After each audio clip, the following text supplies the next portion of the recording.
am in the senior high group of CUMC. Please stand as we read the word of the Lord.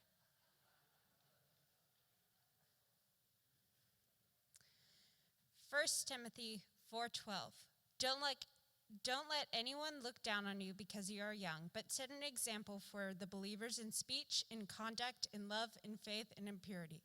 This is the word of God for the people of God. Thank you. Please be seated.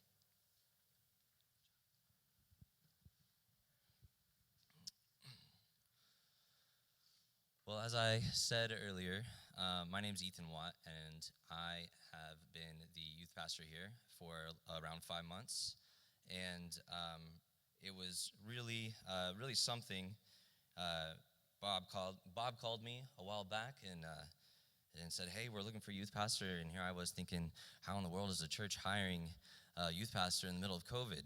I was like, that's very interesting, because I don't think a whole lot of churches would be able to do that during the time. And so I thought, whoa, this church must actually have some good people at it, like some awesome people. And so I'm very thankful to be here, and I'm very thankful that all of you all are here today. And today's message is actually about honor. So we read 1 Timothy 4:12, and I think that's often like a youth group's go-to message, right? Because, at face value, it says, don't let people look down on you. You know what I mean? At face value, it's like, you're young, but you're great. And that's the mindset, and that's the attitude that you should have. But I think sometimes that kind of gets taken out of context a little bit. And if you look at it as a whole, the verse actually, it's actually, someone giving that advice to somebody. It's not exactly a youth proclaiming it. It's someone talking to a younger person, someone that's coming after them in ministry and saying, this is how you should feel. And today, I think we're going to talk about why. Well, I know we're going to talk about why. So I found this poem in college that I've always really appreciated, and I think they're going to throw it up on the thing. It's called The Bridge Builder by Will Allen Dromgoole.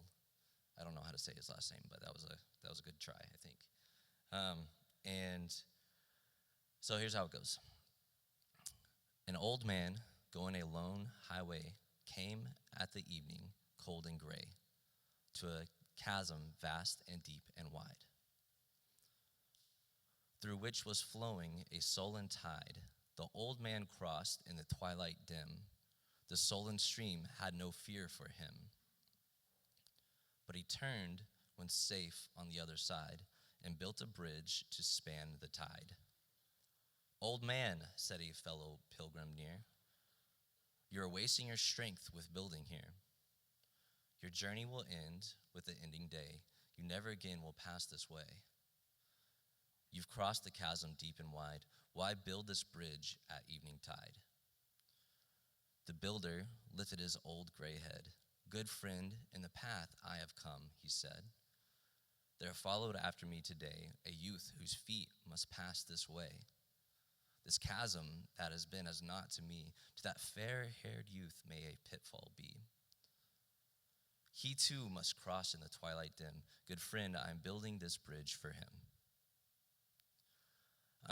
So I think the way that this really has context for us today with 1 Timothy 4:12 and us having a youth group is that we could only be where we are today as a youth group because of the bridges that you all have built us in this church. And so today, our theme is honor, because I've been talking with the youth, and we wanted to do our best to give you guys a service that really honors you all for building the bridges for us before we come. So, in that essence, I have some speakers that are going to come up, and we have youth testimonies about all the stuff that we got to do this summer. So I'm going to take a second to talk about the camp before they get here, and then they're going to talk about their personal experience of the camp this year. So this year we got to do 3 camps. We did Disciple, which is a junior high camp, and we did a mission week, and we did Day Spring, which is a senior high camp.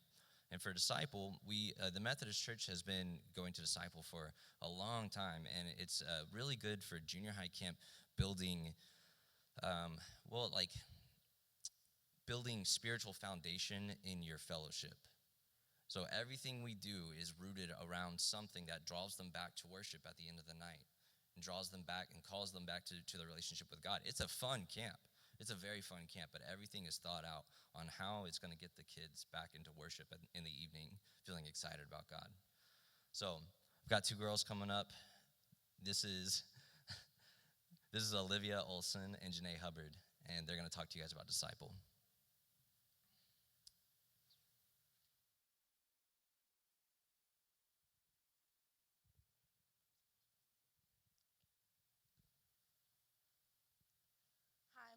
Hi, my name is Olivia. And hi, my name is Janae. This was our first year at church camp, and we went to disciple. The campground was 1.5 hours away, and it was called Heart of the Hills. When we got there, we met a bunch of kids from other churches.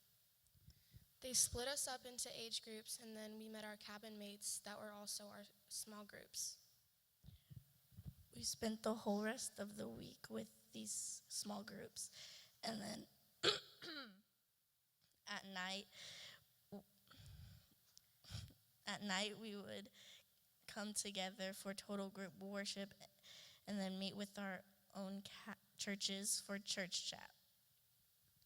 My first favorite thing was rec because we got to meet up with all the other cabins and have fun playing big group games. My first favorite thing was rec, especially when we went to the pool and had to make a group chant with our teams. My second favorite thing was morning total groups. Morning total group was the time that we met after breakfast. At total group, we would get to compete in really exciting and funny games like a watermelon eating competition. My second favorite thing was worship because I really enjoyed learning the new songs and learning how to worship. Thank you for the opportunity to go to disciple. You did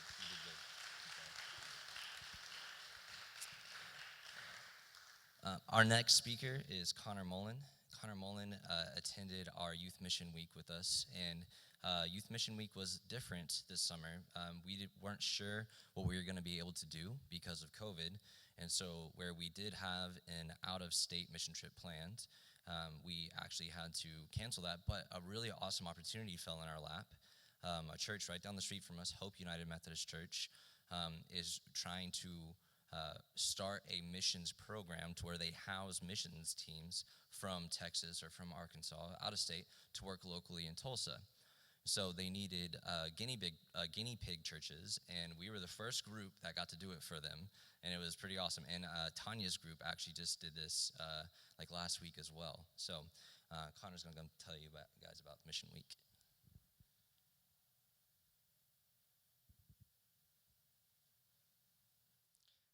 Hello, my name is Connor Mullen, and I'm the senior high group of our youth group. This summer, I got to go our youth mission week.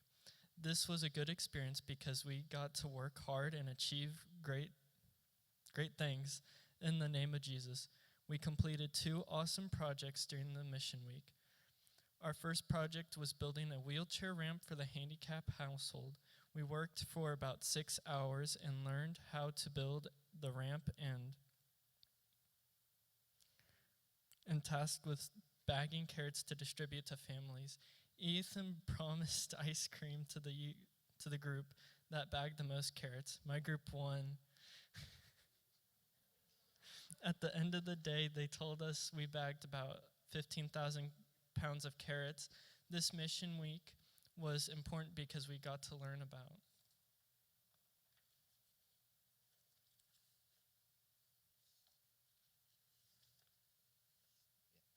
the different needs our community has, then act on those needs. Thank you for providing resources for us to do missions.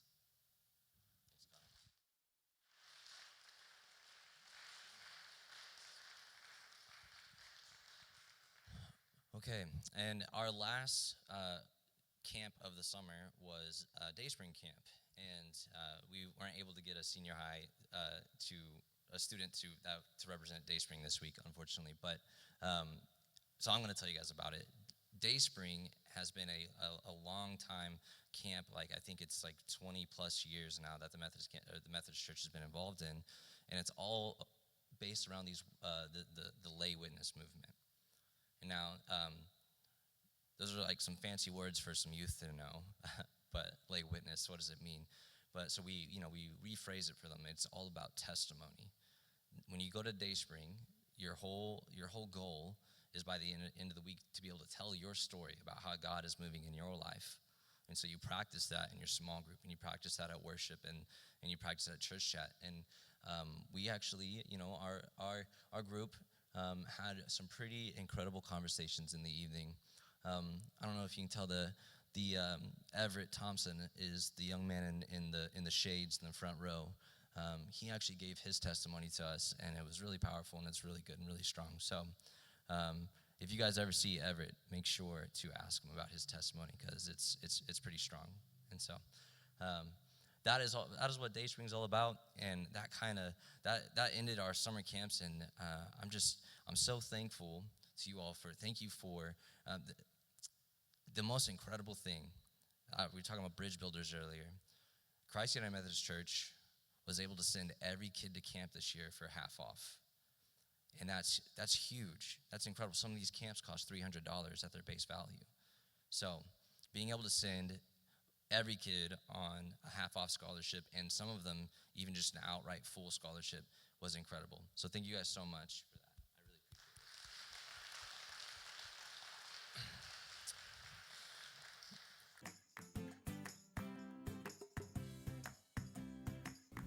I really appreciate it. Hey, Alicia. Hey, Anna. So, did you hear about my friend Jack who can communicate with plants? No. Sometimes Jack and the beans talk.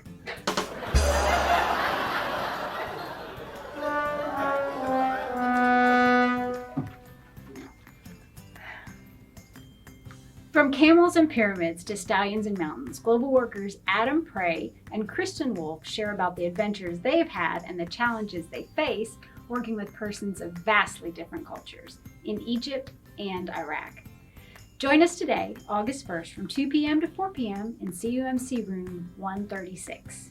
One of the things our students have always looked forward to before going back to school is Youth Week. This is a great time to have some extra fun as well as strengthen their relationships before school resumes. We have an exciting week of fun planned to begin this evening, 6 p.m. Contact Ethan for details. One of Beethoven's most popular compositions is For Elise. But who was Elise? The All Ears Music Appreciation Society will answer that question today at 2 p.m. in the movie room. We'll watch an interesting documentary and a performance of his Ninth Symphony. Find all this information and more on our website, cumctulsa.com.